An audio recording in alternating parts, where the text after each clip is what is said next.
여러분 안녕하십니까? 뉴스가 있는 저녁 현상욱입니다. 코로나19 신규 확진자는 사흘 만에 다시 1000명대로 올라서 1046명입니다. 사망자는 40명이 늘었습니다. 연말연시 연휴에 노약자가 있는 집에 인사차 들르는 건 자제해야겠습니다. 영상통화로 마음을 전해주십시오. 몸에 이상을 느끼시는 분들은 즉시 검사를 받으십시오. 임시 선별검사소는 내년 1월 중순까지 연장해서 운영합니다. 뉴스가 있는 저녁 오늘 준비한 내용을 안기령 앵커가 소개합니다. 전해주시죠. 오늘의 주요 소식 정리해드립니다. 서울 동부구치소에서 200여 명이 추가로 확진 판정을 받았습니다. 확진자 수십 명이 법정에도 출석했던 것으로 드러나 감염 확산 우려가 커지고 있습니다. 문재인 대통령이 다국적 제약사인 모더나의 CEO와 화상 통화를 갖고 기존 협상 분량의 2배인 백신 2천만 명 분량에 대해 연내 공급 계약을 체결하기로 했습니다. 도입 시기도 앞당겨 내년 2분기 모더나의 백신이 들어올 것으로 보여 우리나라는 5,600만 명 분량의 백신을 확보하게 됐습니다. 코로나19 확산에 따른 피해 대책으로 580만 명에게 9조 3천억 원이 지원됩니다. 특히 피해가 집중된 소상공인과 고용 취약 계층 396만 명에게는 내년 1월 11일부터 최대 300만 원이 현금으로 지급됩니다. 경찰이고 박원순 전 서울시장의 성추행과 성추행 방조 의혹에 대해 범죄 혐의를 찾을 수 없다며 모두 불기소 의견으로 사건을 검찰에 넘기고 수사를 마무리했습니다. 내일 서울의 아침 기온이 영하 12도, 체감 기온은 영하 20도 아래로 떨어지고 해안 지역에는 폭설이 쏟아지겠습니다. 올겨울 최강 한파는 새해 초까지 길게 이어질 것으로 보입니다. 코로나19 상황부터 전해드립니다. 서울 동부구치소 관련 환자 중에서 첫 사망자가 나왔습니다. 또 동부구치소 확진자 수십 명이 법원 여러 곳에 출석했던 것으로 드러나 감염 확산 우려가 점점 커지고 있습니다. 강희경 기자가 보도합니다. 코로나19 집단 감염이 확산하고 있는 서울 동부구치소에서 사망자가 처음 발생했습니다. 60대 남성 A씨입니다. 수감 생활을 하던 A씨는 지난 23일 확진 판정을 받았습니다. 다음 날 형 집행정지 결정이 내려져 외부 생활치료센터로 옮겨졌습니다. 그리고 사흘 만에 숨졌습니다. A씨는 혈액 투석을 하는 기저질환 환자로 알려졌습니다. 질병관리청은 정확한 사망 원인을 조사하고 있습니다. 동부구치소발 확진자 규모도 계속 커지고 있습니다. 3차 전수검사까지 진행한 결과 직원과 수용자를 합쳐 700명대로 늘어났습니다. 서울 송파구 교정시설과 관련하여 추적검사 중 233명이 추가됨으로써 현재까지 총 762명의 누적 확진자가 발생하였습니다. 불똥은 다른 교정시설로도 번졌습니다. 동부구치소에서 음성 판정을 받은 수용자들을 다른 교정시설 3곳으로 옮겼는데 이 가운데 서울 남부교도소에서 16명이, 강원 북부교도소에서 1명이 각각 확진됐습니다. 엎친 데 덮친 격으로 확진 수용자 수십 명이 인근 법원에 출석했던 것으로도 확인됐습니다. 지난 14일부터 20일까지 서울 북부지방법원에 출석한 동부구치소 관련 확진자만 70명에 이르는 것으로 집계됐습니다. 서울 동부지방법원에도 11명이 출석했고 지난 14일 서울중앙지방법원에 출석했던 수용자도 양성 판정을 받았습니다. 문제가 커지자 방역당국은 동부구치소를 생활치료센터로 전환해 운영하기로 했습니다. 확진자를 집중적으로 관리하고 비확진 수용자 300여 명은 다른 수용시설로 옮길 계획입니다. 추미애 법무부 장관은 뒤늦게 구치소를 찾아 실태를 점검했습니다. 조만간 4차 전수검사가 진행되면 확진자가 또 한 번 폭증할 가능성이 커서 우려의 목소리가 커지고 있습니다. YTN 강희경입니다. 서울 동부구치소 관련 확진자는 700명대로 늘어났습니다. 단일 시설로는 최대 규모의 감염으로 전수검사가 늦어지며 피해를 키웠다는 지적이 나오고 있습니다. 박기환 기자입니다. 서울 동부구치소에서 첫 확진자가 나온 건 지난달 27일입니다. 구치소 직원 1명이 가족으로부터 감염됐고 접촉자 중심으로 진단검사를 한 결과 직원 11명이 추가로 확진됐습니다.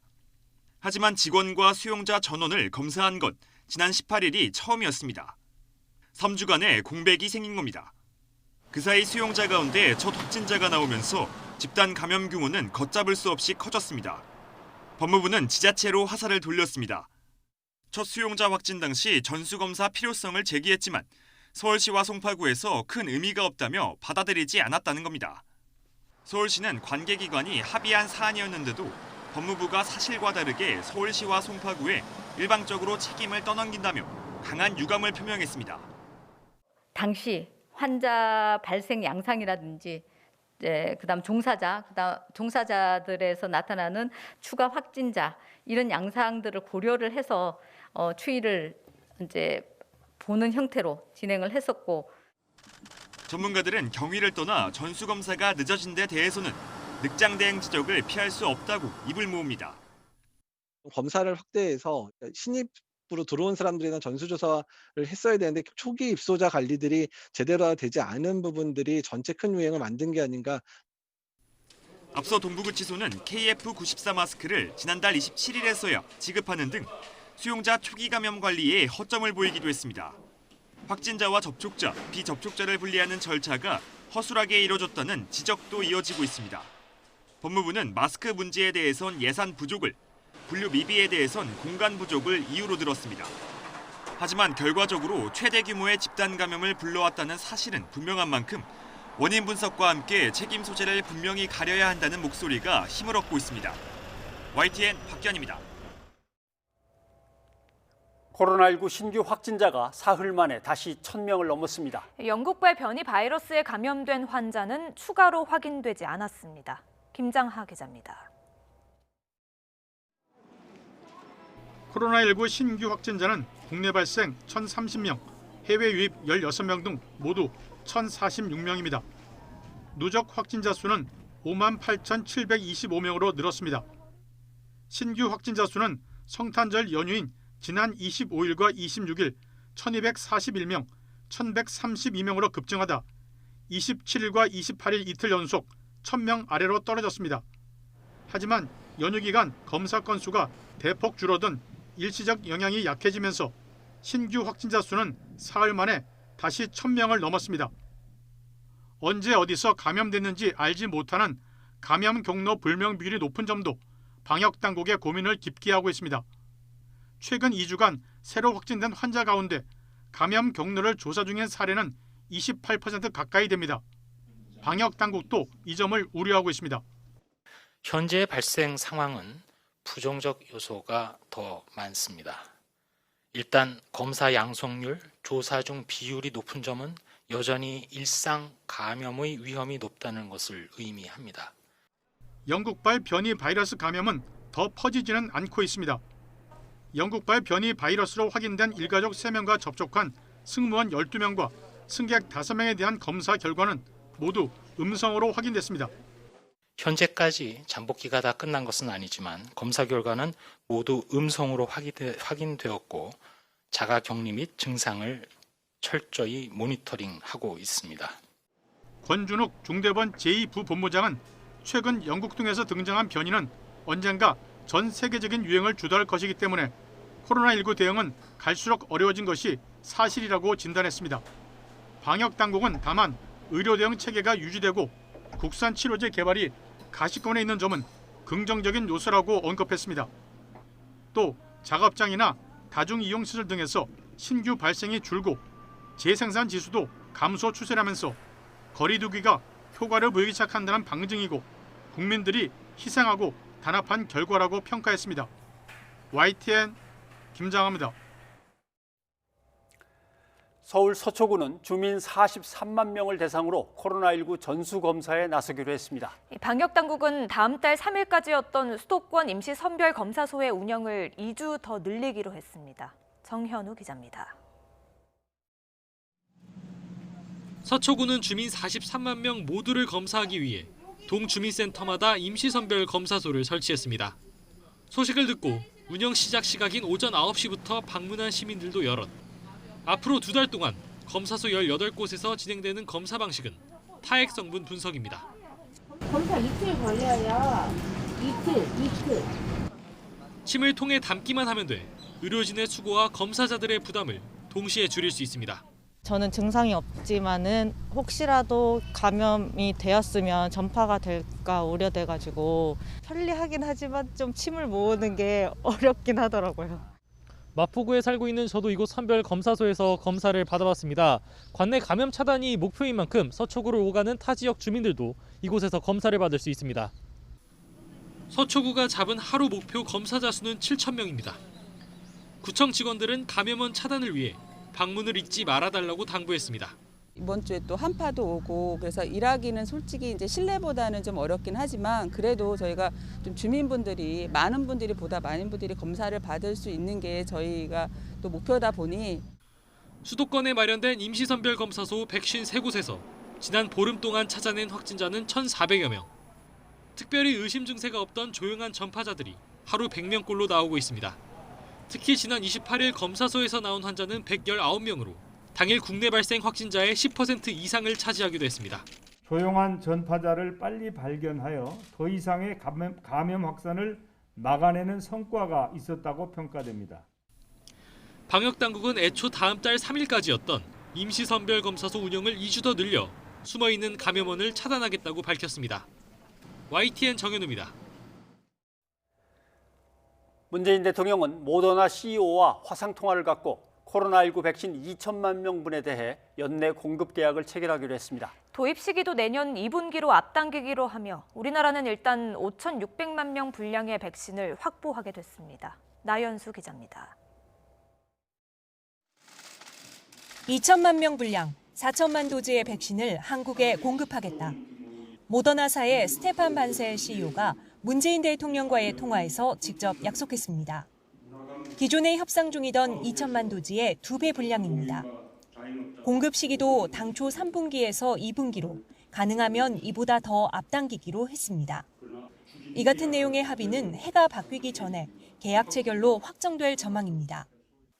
반셀 CEO는 특히 한국 정부가 빠른 계약 체결을 원하면 연내에도 계약이 가능할 것이라며 한국 국민에게 희망이 되는 소식이었으면 한다고 말했습니다. 이로써 우리나라는 기존에 확보한 백신 물량 3,600만 명분에 2천만 명분을 더해 모두 5,600만 명분을 확보하게 됐습니다. 정부는 현재 진행 중인 노바백스와 화이자 등과의 협상이 끝나면 물량이 더 늘어날 것으로 기대하고 있습니다. 이 밖에 모더나 측은 국립감염병연구소와 팬데믹 공동대응과 백신 물질 개발, 임상실험 등에 협력한다는 내용의 양해각서를 체결하기로 했습니다.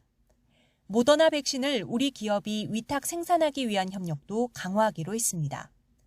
반셀 CEO는 새로운 바이러스가 출현할 경우라도 한국과 협력하면 코로나 백신 개발에 걸린 기간보다 훨씬 기간을 단축할 수 있을 것이라고 전망했습니다.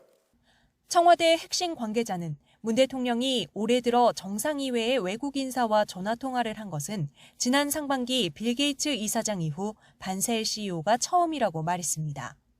하루 전날 문 대통령이 일각의 백신 우려는 사실이 아니라고 직접 선을 그은 데 이어 이번에는 문 대통령이 직접 소화기를 들고 백신 확보에 나섰다고 강조한 셈입니다. 코로나19 방역에 집중하기 위해 백신 공방부터 차단하는 게 급선무였고 이를 위해 청와대 안팎에서 숨가쁜 물밑 협상이 이뤄지고 있었음을 짐작할 수 있습니다. YTN 나연수입니다. 미국에서는 지금까지 약 200만 명이 백신을 맞은 것으로 파악되고 있습니다. 하지만 성탄절 연휴 항공기 이용객이 코로나19 사태 이후 최대에 이르는 등 추가 확산이 우려되고 있습니다. 워싱턴 강태욱 특파원이 보도합니다. 지난 14일부터 시작된 백신 접종. 미국에서는 지금까지 200만 명 가까이 맞은 것으로 파악됐습니다. 배포는 1,000만 회분가량이 이뤄졌습니다. 해를 넘기기 전 2천만 명을 접종하겠다는 목표는 쉽지 않을 것으로 보입니다. 보건당국과 전문가, 정치 지도자들은 연일 백신의 안전성을 거론하며 접종을 독려하고 있습니다.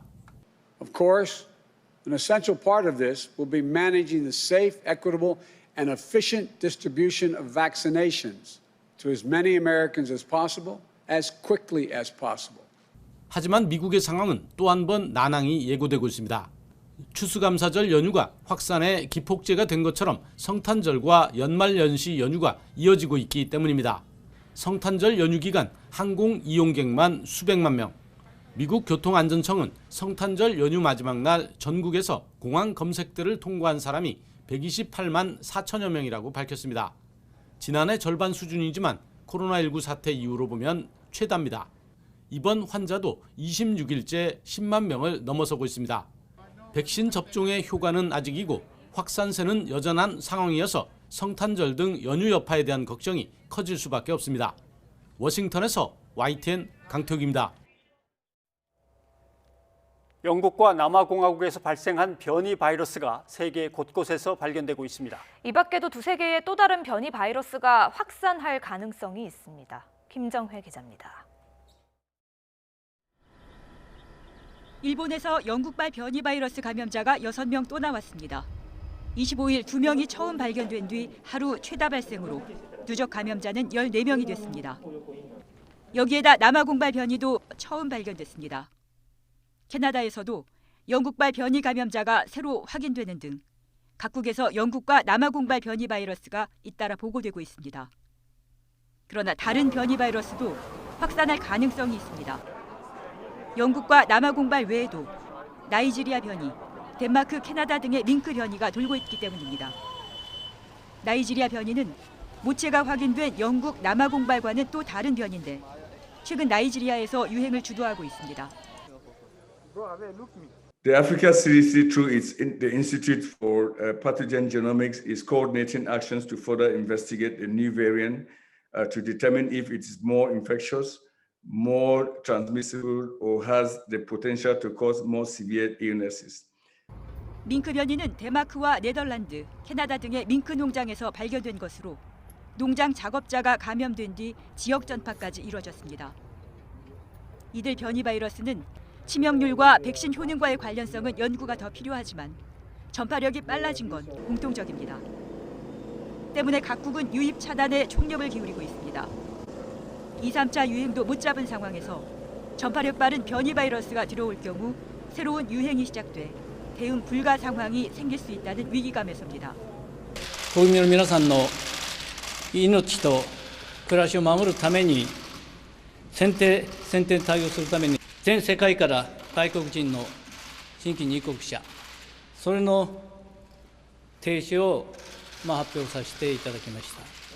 이미 일부 변이 바이러스는 해당 국가를 넘어 다른 나라 지역사회 감염까지 확인돼 특정 국가만 막아서 될 일은 아닌 것으로 보입니다. WHO가 추가 분석이 필요하다는 의견과 함께 변이 바이러스 감시를 강화하라고 각국에 권고한 이유입니다. YTN 김정희입니다. 전 세계가 코로나19 백신 접종을 서두르고 있는 가운데 영국발 변이 바이러스가 나오며 백신 효과에 대한 우려가 또 제기되고 있습니다. 미국의 한 병원에서는 백신 접종을 맞은 간호사가 쓰러지는 모습이 방송에 생중계되면서 이목이 집중되기도 했죠. 그 병원에 근무하는 분을 연결해 보려고 합니다. 미국 테네시주 메모리얼 병원의 장영성 내과 의사가 지금 연결돼 있습니다. 장 선생님 안녕하십니까? 예, 안녕하세요. 네네. 자, 운영하는 유튜브에 직접 백신을 맞으시는 장면을 공개를 하셨습니다. 어떤 종류의 백신을 맞으셨는지 궁금하고 그리고 그게 몇 시간이 지났는데 지금 몸 상태는 어떠신지 좀 설명을 해주시죠. 예, 저는 파이저 바이오엔테크 백신을 맞았고요. 지금 맞은 지 일주일이 조금 지났는데 지금 아주 정상적으로 생활하고 있습니다. 네. 지난 17일이었죠. 근무하는 병원에서 백신을 접종받은 간호사가 소감을 말하다가 비트를 하다가 또 잠깐 실신하는 해프닝이 좀 있었습니다. 그 모습 보셨을 텐데 혹시 뭐 불안해하거나 그러지는 않으셨습니까? 그냥 맞으셨습니까? 아니요, 전혀 저는 불안하지 않습니다. 그 백신이랑은 전혀 상관없이 이제 과도하게 긴장해가지고 실신한 것으로 저희는 알고 있습니다. 네. 그 이름이 아마 폰테스 도버 씨라고 했던가요? 네. 그분은 지금 어떻습니까? 지금 정상 생활하고 있습니다. 지금 뭐 백신 맞고 후에 사망을 했다는 괴소문이 돌기도 하는데 저희 병원에서도 여러 번 입장 표명을 했고요. 지금 멀쩡히 건강하게 잘 살아 있습니다. 그분이 원래 좀 이렇게 민감한 반응을 보이던 분인가요? 그거는 모르겠는데 그 전에도 그 미주 신경성 실신을 한 적이 여러 번 있었다고 했고요. 예. 그리고 특히 이제 생방송 뉴스 라이브에 갑자기 인터뷰를 하게 돼가지고 더 긴장을 많이 했던 것으로 알고 있습니다. 네, 알겠습니다. 뭐 그 영상 때문에 백신의 안전성을 두고 논란이 일기도 했습니다만은 좀 궁금한 게 우선 오늘 뭐 들어온 소식이긴 합니다만 전 세계의 지구촌 사람들에게 백신을 접종 받겠는가라고 물었을 때 의외로 한 70% 정도밖에는 대답이 안 나왔습니다. 물론 한국은 거의 90% 가까이 된 것 같습니다만 미국 내의 백신 접종에 대한 그 신뢰도나 여론은 어떻습니까? 이게 아무래도 새로 이제 개발된 백신이니까 일반적으로 조금 더 불안해하는 경향이 있기는 있는 것 같습니다. 예. 그러면 의사로서 백신 부작용에 대한 지금까지 지켜본 바로의 소견은 어떠십니까? 뭐 지금 현재까지 뭐 일단 FDA 승인을 받기 전에 그 3차 임상 실험까지 통과를 한 이제 안전한 백신이고 지금 여태까지 미국에서만 200만 명 넘게 벌써 접종을 했잖아요. 예. 그런데 뭐 이렇게 그 백신에 관련된 확실한 부작용은 아직 리포트가 되지 않고 있습니다. 그래서 네. 저는 뭐 전혀 불안하지 않습니다. 지금 미국에서 코로나 백신 접종이 이제 본격적으로 이루어지고 있습니다만 한 200만 정도라고 저희는 소식을 전해 들었습니다. 이게 어느 정도 효과를 보려면 얼마나 시간을 더 필요로 할 거라고 보십니까? 아직까지는 뭐 고위험군 위주로 의료진이나 뭐 이렇게 그 장기 요양 시설에 계시는 노인분들을 위주로 하고 있고 이게 정말로 미국 전체적으로 백신으로 인한 효과를 보려면은 이제 일반 시민들에게도 백신을 놓기 시작해야 되잖아요. 그렇기 때문에 아직 시간은 꽤 걸릴 것으로 생각하고 있습니다. 네. 일단 아까 파이자 백신이라고 얘기하신 것 같은데 그러면 한 번 더 맞으셔야 되는 거죠? 예, 그렇습니다. 예. 그게 언제쯤? 내년 초에 1월 10일 내년 초에. 예. 혹시 주변에 환자들 중에서 백신을 맞으라고 해도 분명하게 거부하는 그런 의사를 보이는 분도 계십니까? 환자분들 중에 뭐 그런 분들 있으시죠. 예. 그 이제 많이 의심을 가지고 계신 분도 많고. 그런 어떤 백신에 대한 불신이나 의심 같은 거는 어디에서 비롯된 걸로 보십니까? 글쎄 저도 잘 확실히 모르겠는데 이제 뭐 이제 음모론도 미국에서는 이제 음모론자도 많고. 음모론. 예. 그리고 그냥 일반적으로 이제 갑자기 이렇게 특히 미국에서 애초에 코로나를 방역을 실패하면서 정부에 대한 불신이 좀 더 쌓인 것 같고요. 예.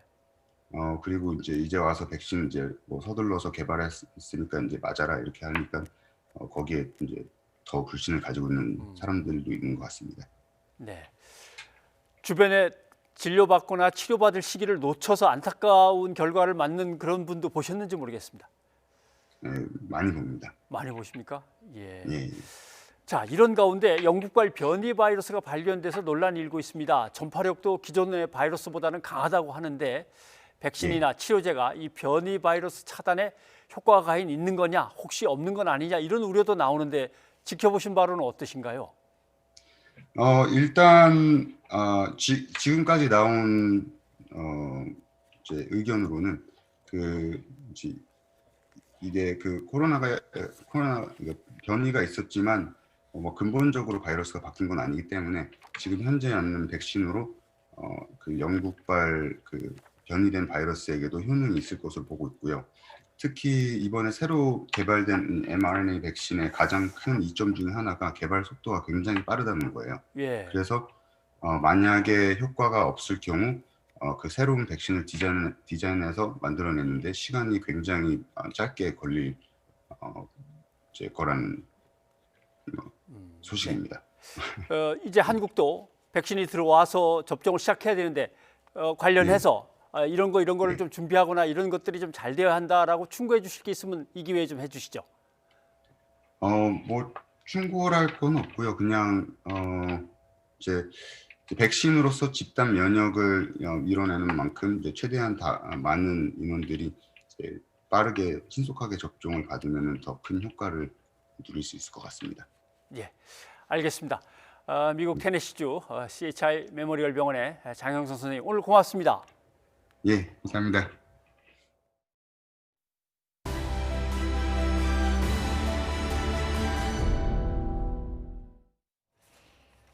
코로나19 확산에 따른 피해 대책으로 580만 명에게 9조 3천억 원이 지원됩니다. 특히 피해가 집중된 소상공인과 고용 취약 계층에게는 내년 1월 11일부터 최대 300만 원이 현금으로 지급됩니다. 오인석 기자입니다.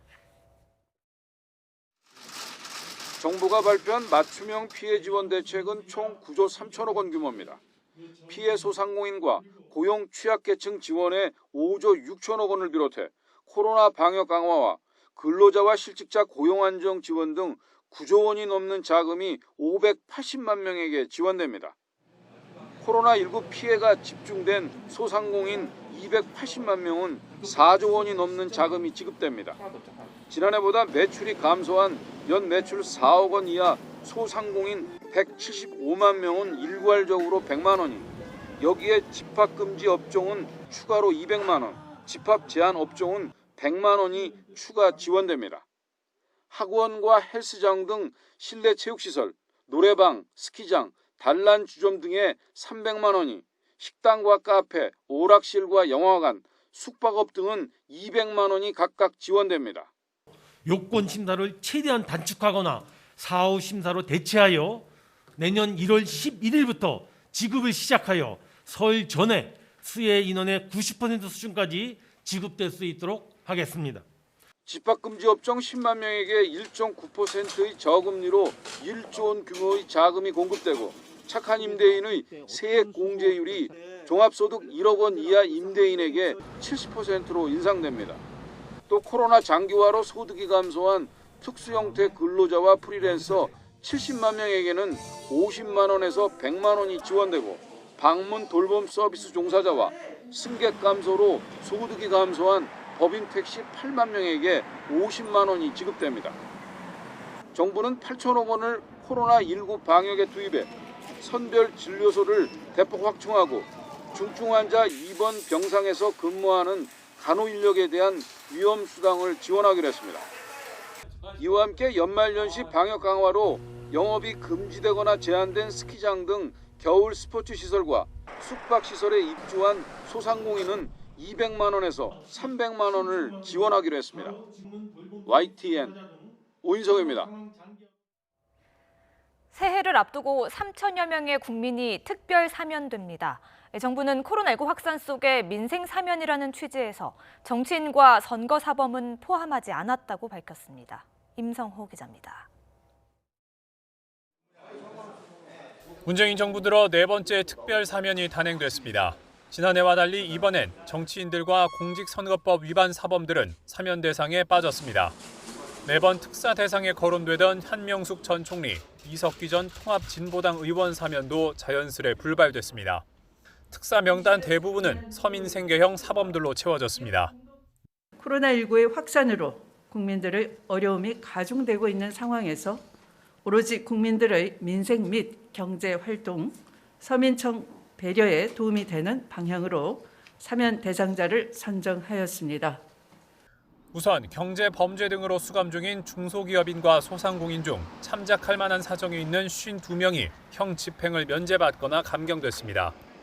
유아를 데리고 있거나 부부가 함께인 수용자, 중증 질병을 앓는 수용자 등 특별한 배려가 필요한 25명도 사면 대상에 포함됐습니다. 도로교통법 등 서민생활과 밀접한 법령들을 어겨 집행유예나 선고유예를 받은 2,200여 명도 사면돼 각종 자격 제한에서 회복됐습니다. 강력범죄나 부패범죄가 아닌 일반 형사범 600여 명과 함께 제주 해군기지나 사드 배치 집회 관련자 26명도 사면 대상에 이름을 올렸습니다. 7개 사회적 갈등 사건에 대해서 추가적으로 재판이 확정된 사안에 대해서 종전의 분들과 형평성 차원에서 등을 고려해서 이번에 사면하게 된 것입니다. 이번 특별 사면 대상자는 모두 3,024명으로 지난해 특사에 포함됐던 양심적 병역 거부자 수를 제외하면 비슷한 규모입니다. 정부는 사회활동에 필수적인 운전면허나 어업면허가 취소 또는 정지된 111만여 명에 대해서도 행정제재를 특별 감면해 주기로 했습니다. 단 음주운전자와 사망사고를 일으킨 자, 난폭 운전자 등은 제재 감면 대상에서 뺐습니다. YTN 임성호입니다. 네, 오늘은 빈곤층의 규모 문제입니다. 보시죠. 3년 동안 빈곤층 55만 명이 늘었다라는 기사가 나왔습니다. 정치권으로 옮겨져서 어제 오늘 치열한 공방이 지금 오고 가고 있는 소식입니다. 왜 이런 일이 벌어졌는지 살펴보겠습니다. 먼저 국내 빈곤층 인구 변화 추이를 보면 2003년도에 400만으로 시작을 했다고 치고 계속 쭉쭉쭉 내려가다가 2017년쯤에 멈춥니다. 그러다가 다시 빈곤층이 많아지기 시작합니다. 사실 빈곤층은 이거보다 훨씬 더 많습니다. 한번 따져볼까요? 빈곤층을 계산할 때 기초생활수급 혜택을 받는 사람과 그 위의 계층이지만 정부의 복지 혜택을 받는 사람을 합치면은 기준 중위소득 50% 이하 정도에서 빈곤층이라고 부르기 시작합니다. 그런데 문제는 이 기준을 어떻게 잡느냐에 따라서, 그리고 기초생활수급자의 기준 혜택 조건을 어떻게 잡느냐에 따라서 빈곤층의 숫자가 계산이 달라지는 겁니다. 한번 보십시오. 2009년도에 참여연대가 주장한 겁니다. 부양 의무자 기준 개선해야지, 최저 생계비도 현실화해야지, 그렇지 않으면 빈곤한데도 불구하고 빈곤층으로서 혜택을 못 받는 사람이 200만 명이나 된다라고 2009년도에 개선을 주장했습니다. 그 다음 것도 한번 보죠. 이거는 2013년도입니다. 빈곤층 사각지대를 해소하라. 부양 의무자 기준을 빨리 바꿔서 100만 명을 구제하라. 지금 탈락한 사람들이 103만 명이나 된다. 이 계속 지적되고 있는 부양 의무자 기준, 이것은 아까 지적한 2017년부터 개선되기 시작해서 생긴 지 20년 만인 올해 확실하게 바뀌게 됩니다. 한번 보십시오. 내년 10월에 주거급여 부양 의무자 기준이 단계적으로 폐지된다. 2017년 소식이죠. 20년 만에 그 부양 의무자 기준이 완전히 폐지된다. 지난 8월 달 소식입니다. 경기 침체가 이유가 되기도 하지만 이 빈곤층의 숫자라고 하는 것은 사회 안전망을 강화하거나 복지의 사각지대를 줄이기 위해서 정책을 쓰면, 그런 혜택받는 사람이 늘어나면 그 사람이 빈곤층으로 계산되어서 빈곤층이 늘어나게 되는 겁니다. 언론이 빈곤층 기사를 쓰려면 이 정도는 몰라도 문제고, 알고 이렇게 썼다면 또 그것도 문제죠. 변상욱의 앵커 리포트였습니다. 정부가 국회에 제출한 중대재해기업 처벌법을 두고 논란이 거셉니다. 처벌의 범위와 수위가 완화됐기 때문인데요. 법 제정을 촉구하며 단식 농성 중인 피해 유가족들은 오히려 기업들을 보호하는 법이 되어간다고 항의했습니다.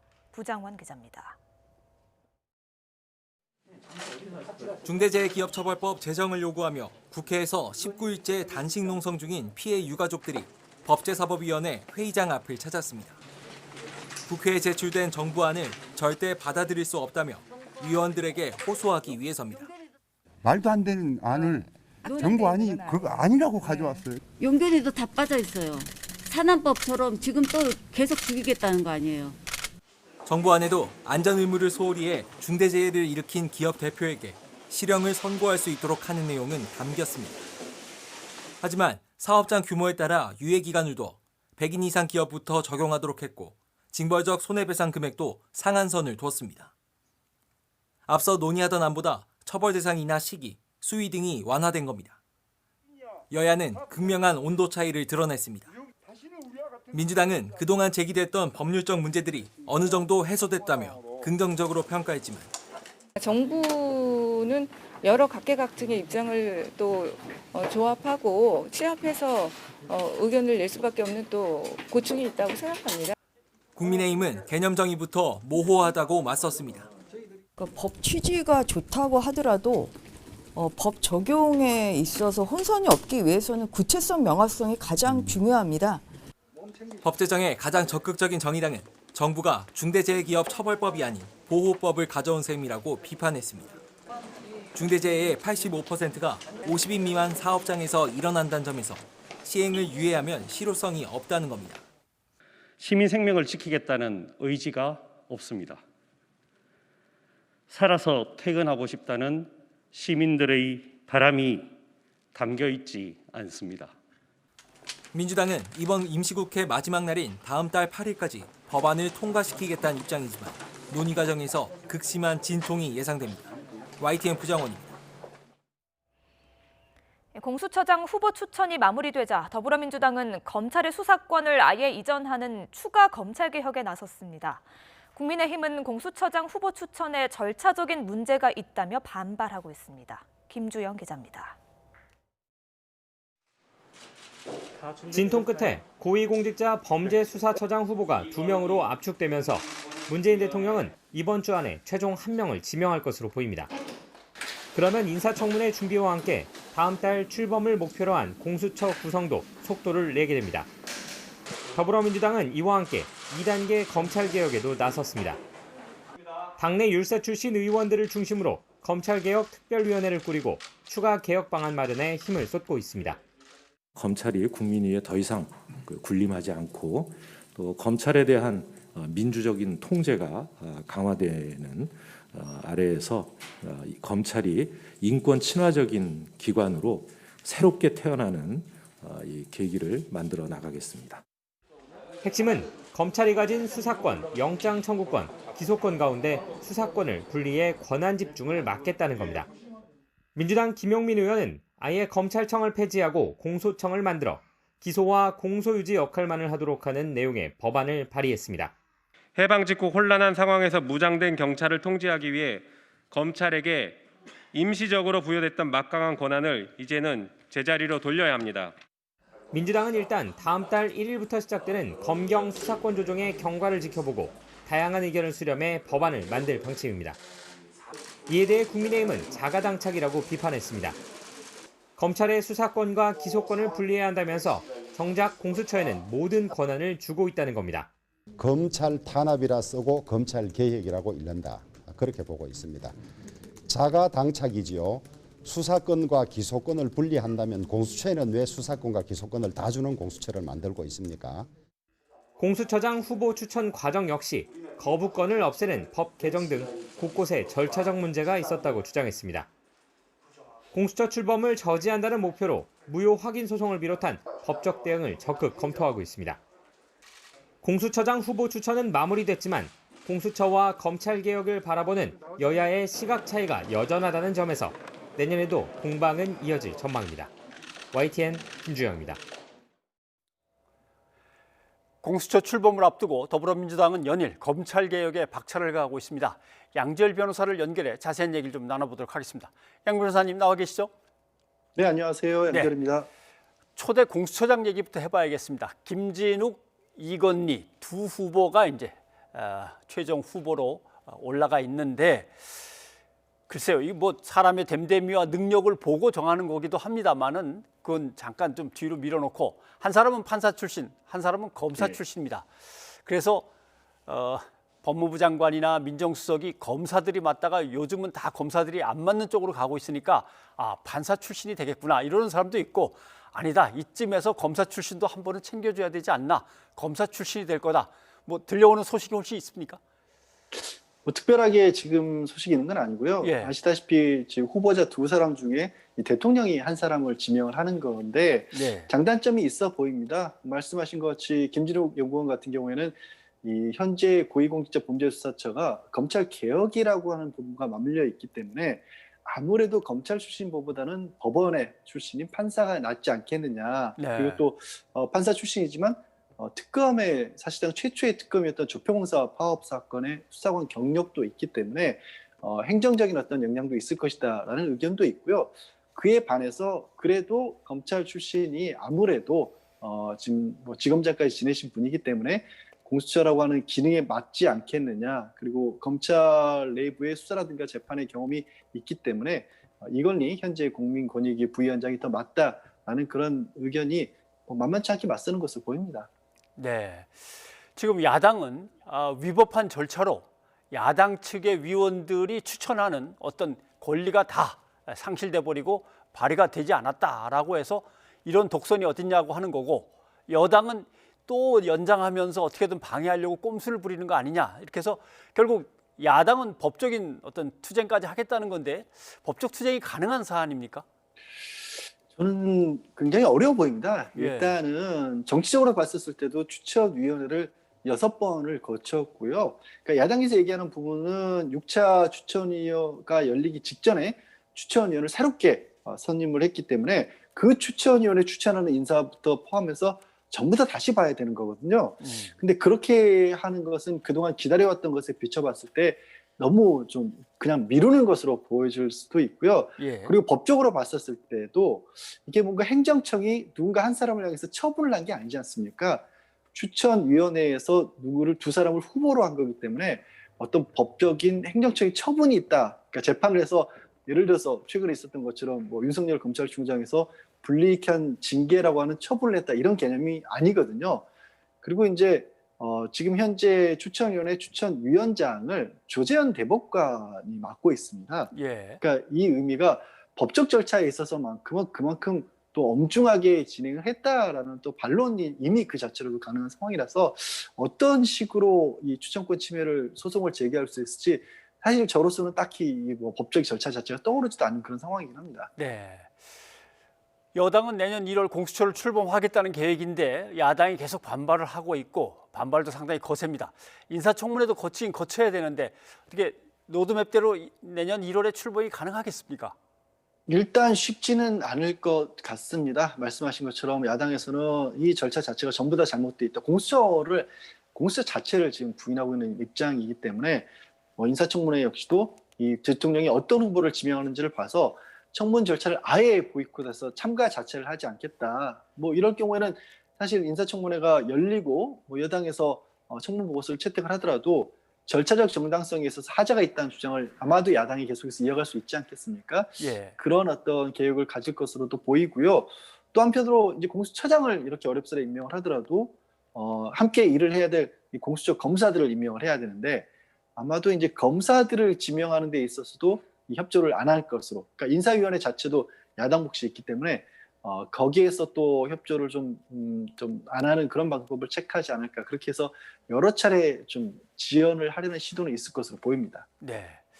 그리고 일부 이제 민주당의 의원들은 검찰청을 아예 없애고 그걸 공소청으로 바꿔서, 그러니까 하다못해 어떤 거든지 수사를 못하게 하고 기소 담당만 하도록 이렇게 바꾸자라고 하는 건데, 글쎄요, 헌법에 보면 검찰총장이라는 단어가 아예 나와 있기도 한데 이게 가능합니까? 그냥 바로 법을 바꿔서는 어려울 것으로 보이고요. 근데 예. 헌법에 검찰총장이란 말이 나와 있지만 검찰총장이 하는 역할 자체를 구체적으로 정해놓은 건 아니거든요. 예. 그렇기 때문에 이제 공소처라고 이름을 바꾸지 못하고 검찰청을 그대로 유지하더라도 검찰총장의 역할 자체를 바꿀 수는 있는 거죠.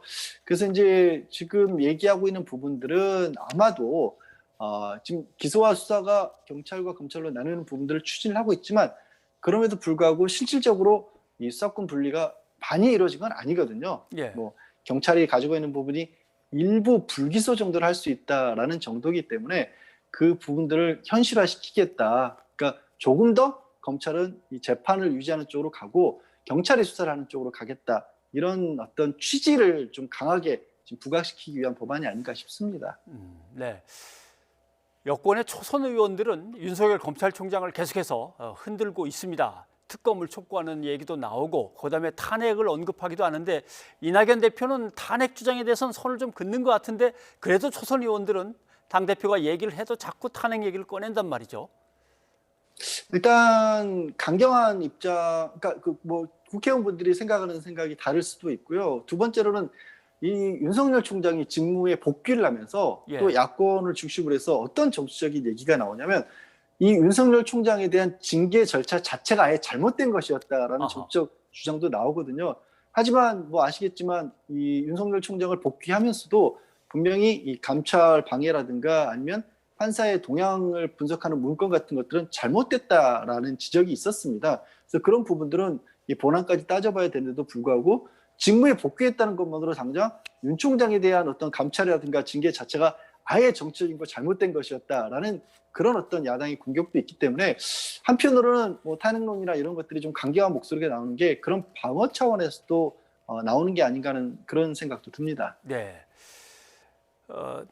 윤석열 총장과 관련된 어떤 비위에 대한 징계와는 완전히 별도로 문제가 있다면 수사를 할 수 있는 사안들이다. 그러면 그 수사를 검찰이 하겠느냐? 결국 공수처로 가져가야 된다. 이런 얘기가 나옵니다. 이건 어떻게 보십니까? 지금 이미 뭐 윤석열 총장의 장모라든가 또 배우자에 대한 수사 그리고 일부분은 뭐 재판으로도 이미 시작된 부분도 있고요. 그래서 그런 부분들 또 이제 감찰과 관련된 부분들은 현재도 공방이 좀 이루어진 부분들이 있습니다. 윤석열 총장 측에서는 감찰 방해한 부분이 아니라고 했지만 또 감찰을 진행했던 한동수 감찰부장 같은 경우는 그 부분이 잘못됐다라는 주장을 계속해서 유지를 하고 있기 때문에 그런 부분에 있어서 수사의 단서가 나온다라고 한다면 미리 가정을 해둘 게 아니라 지금으로서 봤었을 때는 뭐 공수처가 수사를 하는 것이 정상적인 어찌 보면 제도의 취지에는 맞는 것이겠죠. 예, 알겠습니다. 양지열 변호사님 오늘 여기까지 듣겠습니다. 고맙습니다. 네, 고맙습니다. 박사방 구속 기각. 법조타운이라 하는 서울 교대역에 최근 한 변호사가 게시한 광고입니다. 광고에는 이처럼 아청물, 그러니까 아동 청소년 음란물 소지죄, 그리고 박사방 구속 기각이라는 문구가 담겨 있습니다. 변호사가 박사방 관련 사건을 맡아 피의자들의 구속영장이 기각되도록 법원 결정을 이끌어냈다는 뜻으로 해석되는데요. 또 다른 광고에서는 성범죄 분야의 변호사 800개가 넘는 후기라고 소개하며 해당 분야 변론에 전문성이 있다는 점을 부각하기도 했습니다. 이 광고가 등장하자 우리 사회에 충격과 분노를 일으켰던 이른바 디지털 성착취 범죄, 이 박사방 엠번방 사건의 변론을 공개적으로 홍보하는 것이 적절한가를 두고 논란이 커졌는데요. 항의 민원이 쏟아지면서 서울교통공사는 해당 광고를 철거했습니다. 교통공사 측은 상업 광고의 경우 내부 심의회에서 판단한다며 보다 더 면밀한 심의를 거쳐 불편함이 없도록 하겠다고 해명했습니다. 이와 관련해 광고를 게시한 변호사는 언론 인터뷰를 통해 허위 광고는 아니지만 불편하다는 사람들이 있어 광고를 내렸다면서도 무죄만 변호하는 것이 변호사의 역할은 아니라고 생각한다고 지적했는데요.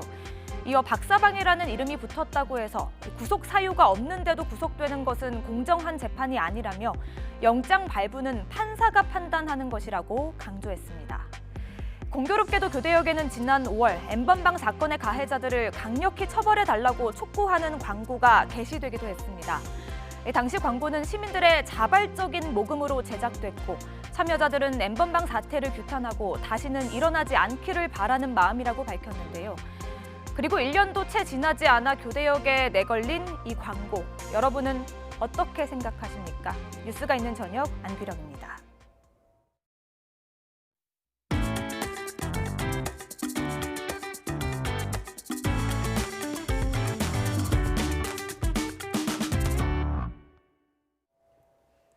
최근 여러 요양병원이 확진자와 사망자가 잇따른 탓에 동일 집단으로 격리돼 있습니다.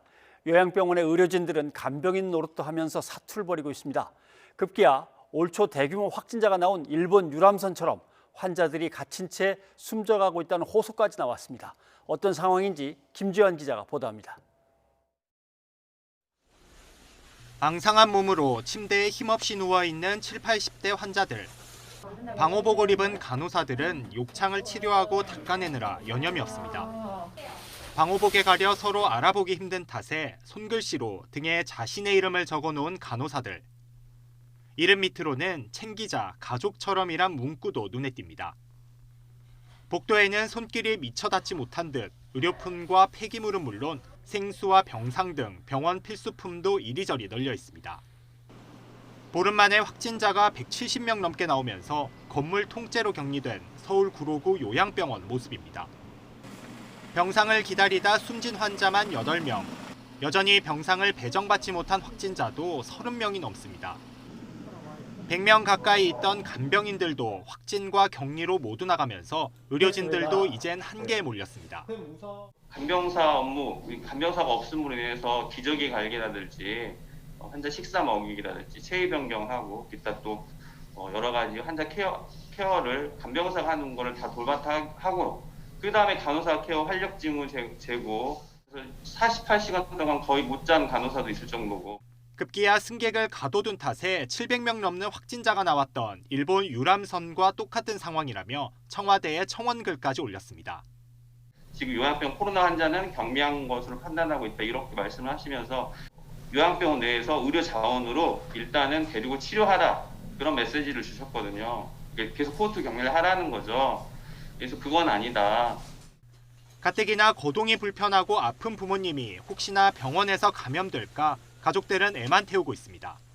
요양병원 환자들은 뒷전을 물러 있어야 되냐고요. 환자가 연세가 있으셔서 그렇게 생각을 하시는 건지 왜 남은 병상에다 빨리 투입을 시켜서 하시면 되는데 왜 그걸 안 해주시고 30명 넘게 숨진 부천 요양병원에서도 확진된 의료진들이 다른 확진 환자들을 살피는 등 사투를 벌이고 있습니다. 전문가들은 병상 부족부터 요양병원 사태까지 모두 의료 체계가 무너진 탓이라며 병원마다 격리 공간도 넉넉지 않은 만큼 동일 집단 격리가 답이 아니라고 지적했습니다. 지금 후송이 안 돼서 아직도 기다리고 있다는 거 아닙니까? 의료 시스템 붕괴 아직 아니다라고 강변을 하고 있다는 것이 과연 현실을 직시하고 있는 건지 참 의문입니다. 특단의 대책이 마련되지 않는다면 제2, 제3의 구로 요양병원이 나올 수밖에 없다는 우울한 전망이 나오고 있습니다. YTN 김지환입니다. 교도소, 요양원 등에서 집단 감염이 속출하고 있는 가운데 코로나 바이러스가 어린이집까지 파고들었습니다. 전북 익산에서는 교사뿐 아니라 1살짜리 아이도 감염됐습니다. 오점곤 기자입니다. 전라북도 익산시 팔봉동 아파트 단지 안에 있는 소규모 어린이집. 맨 처음 이 어린이집 원장과 교사가 코로나19 확진 판정을 받은 이후에 전수검사가 진행됐습니다. 그랬더니 추가 확진자가 10명 넘게 쏟아졌습니다. 1살에서 3살 사이의 원생 6명도 포함됐습니다. 아이들은 굉장히 무증상이거나 경증입니다. 아시는 것처럼 20대 미만의 경우에는 이 코로나19의 증상이 매우 가볍거나 무증상인 경우가 대부분입니다. 첫 확진자들의 감염 경로는 아직 조사 중이지만 어쨌든 이들을 통해서 어린이집 안쪽까지 바이러스가 전파된 것으로 방역당국은 판단하고 있습니다. 이에 따라 방역당국은 익산시 전체 어린이집에 대한 전수검사에 들어갔습니다. 교직원과 종사자 전원 1,707명에 대해 선제적 검사에 착수하고 어린이집 특별활동 및 212대 차량 운행을 전면 중단합니다. 충남 보령에서도 어린이집 집단 감염이 발생했습니다. 한 어린이집에서 교사 2명이 맨 처음에 확진된 뒤에 교사 가족, 원생 등 6명이 추가로 확진됐습니다. 보령시는 일단 지역 어린이집 전체에 대해서 휴원 명령을 내렸습니다. YTN 오점곤입니다. 대전에서는 교회발 집단 감염이 잇따라 20명 넘게 감염됐습니다. 일부 교회에서 성탄절 대면 예배가 진행됐다고 합니다. 방역당국은 앞으로 방역수칙을 지키지 않으면 시설을 폐쇄하겠다고 경고했습니다. 허성준 기자입니다. 대전 비례동에 있는 교회입니다. 목사와 가족, 교인 등이 추가로 확진 판정을 받으면서 이틀 만에 누적 확진자가 9명으로 늘었습니다. 또 송촌동과 지족동 교회에서도 각각 5명과 2명이 감염되는 등 하루 사이 대전 지역 교회에서만 20명 넘게 확진됐습니다. 방역당국은 이들 교회가 성탄절과 주말 예배를 진행했다는 진술을 확보하고 사실관계를 확인하고 있습니다. 이러한 비협조적인 행위들이 결과론적으로는 우리 방역에 대한 도전이다. 그리고 정말 어렵게 하루를 버텨가시는 시민들을 보면은 해서는 안 될 일을 하고 있는 것이 아니냐 이런 생각이 듭니다. 교회발 집단 감염이 잇따르자 방역당국이 강력 대응을 예고했습니다. 30일부터 시행되는 개정된 감염병 예방법을 근거로 방역 수칙을 지키지 않으면 시설 폐쇄에 나선다는 방침입니다. 개정된 법은 마스크 착용 등 방역 지침을 준수하지 않으면 해당 장소나 시설을 폐쇄하거나 최대 3개월 동안 운영을 중단시킬 수 있습니다. 당장 대구시는 지난 주말 대면 예배를 강행한 A교회를 31일부터 폐쇄하기로 했습니다. 이 교회는 올해 들어 16번이나 고발됐지만 방역당국의 지침 준수 요구를 계속 무시한 것으로 조사됐습니다. 그렇죠. 방역 수칙을 위반해서 저희가 그동안 할 수 있는 게 집합금지와 고발, 벌금 매기게 하는 것밖에 없었거든요. 법이 개정되자마자 최고로 강한 조치를 지금 하려고 지금 이 교회는 위험하다고 저희는 판단했기 때문에 그렇게 하는 거고. 하지만 일부 개신교계에서는 교회 폐쇄법이라고 반발하고 있습니다. 이들은 대부분 교회가 방역 수칙을 준수하고 있다며 개정된 법이 공정성과 형평성을 잃은 교회 탄압과 다름없다고 주장했습니다. YTN 허성준입니다. 경찰이 고 박원순 전 서울시장의 성추행 관련 의혹들에 대해서 범죄 혐의점을 찾을 수 없다며 불기소 의견으로 수사를 마무리했습니다. 박 전 시장 측은 당연한 결정이라는 반응을 보였지만 피해자 측은 사실관계가 제대로 밝혀지지 않았다며 유감의 뜻을 나타냈습니다. 안윤학 기자입니다. 박원순 전 서울시장 실종과 함께 성추행 의혹이 불거진 건 지난 7월. 실종 몇 시간 만에 박 전 시장이 숨진 채 발견되면서 수사는 시작부터 험로가 예상됐습니다. 성폭력 사건에서 중요 증거인 피의자 진술을 받아낼 수 없는 상황이 됐기 때문입니다. 지금 박 시장이 현재 성추행 고소권은 공소권 없음으로 종결되는 게 맞나요? 그래서 다수의 언론에서 보도한 것처럼 그거는 이제 접수돼서 수사 중에 있는데 그거는 제가 이 자리에서 말씀드리고 확인드리기도 곤란하겠습니다. 5달을 끌어온 경찰 수사가 끝내 빈손으로 마무리됐습니다. 성추행 고소 사건은 박 전 시장이 사망함에 따라 예상대로 공소권 없음으로 결론났습니다. 서울시 부시장과 전현직 비서실장 등 7명이 성추행을 방조했다는 의혹은 실체가 드러날까 기대됐지만 증거 부족으로 혐의 없음 처리됐습니다. 경찰은 박 전 시장 휴대전화 압수수색 영장을 법원이 2차례 기각하면서 사실관계 확인에 어려움이 있었다고 밝혔습니다. 피해자 측은 유감의 뜻을 밝혔습니다. 피해자와 참고인 진술, 각종 증거 자료를 토대로 성추행 관련 사실관계는 경찰이 밝혀주는 게 마땅하지만 박 전 시장 사망을 이유로 규명된 사실조차 언급하지 않았다고 비판했습니다. 반면 박 전 시장 측근인 오성규 전 비서실장은 피해자로부터 성폭력 사실을 호소받은 적이 없고 전보 요청을 묵살한 적도 없다며 불기소는 당연한 결론이라고 반박했습니다. 경찰이 박 전 시장 의혹을 끝내 풀지 못하면서 직권조사에 나섰던 국가인권위원회 조사 결과와 발표 시기에 관심이 쏠리고 있습니다.